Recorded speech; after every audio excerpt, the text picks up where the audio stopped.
يا صديقي لو ما سمعتش المعسكر ده هيفوتك كتير. انا احمد عاصم، ثانويه عامه دفعه 2025، وحاليا في طب القصر العيني. وهنا انا جاي احكي تجربتي مع معسكر الجوهري. انا عارف يا صديقي ان انت دلوقتي في مرحله مشتته جدا، مش فاكر القديم خالص وعايز تراجع عليه، وفي نفس الوقت المدرسين بيشرحوا جديد وانت مش عارف تمشي مع الجديد ولا تراجع القديم اللي انت مش فاكره، وحاسس ان انت لايص وحاسس ان المنهج بيروح منك. معسكر الجوهري دي فايدته، ودي من اهم الفوائد في الفتره دي، لان هو هيراجع لك على كل القديم، هيوقف لك شرح الجديد، هيخليك تحل على كل القديم اللي انت عديت عليه ويراجع لك عليه بطريقه مميزه جدا.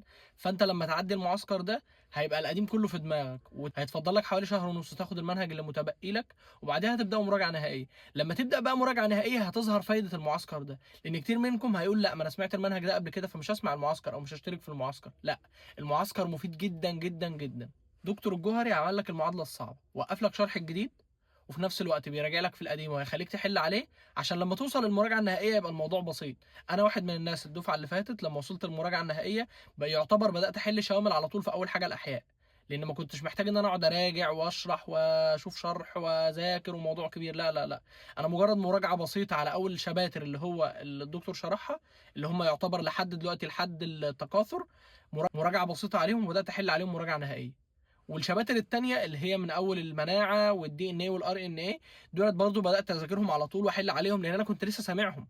فهو كده خلى لك المنهج كله كانك لسه سامعه، لان انت لسه سامع المنهج، نص المنهج الاولاني او اكتر من 70% من المنهج اللي هو لحد التكاثر، وفي نفس الوقت لسه شارح لك الدي ان اي والار ان اي. فانت لما تيجي تبدا مراجعه نهائيه هتحس ان هي اسهل ماده تراجعها وتبدا تحل فيها امتحانات شامله على طول، وده المطلوب، انك تبدا تحل امتحانات شامله بدري. ودي حاجه هتخليك مرتاح نفسيا جدا جدا جدا، ان انت توصل للمراجعه ويبقى في ماده من المواد انت مرتاح لها نفسيا وعارف ان هي في دماغك، مراجعه سريعه تبدا تحل عليها شامل. دي حاجه مفيده جدا، لان في مواد تانية هيبقى محتاجه وقت كبير جدا جدا جدا ان انت تراجعها.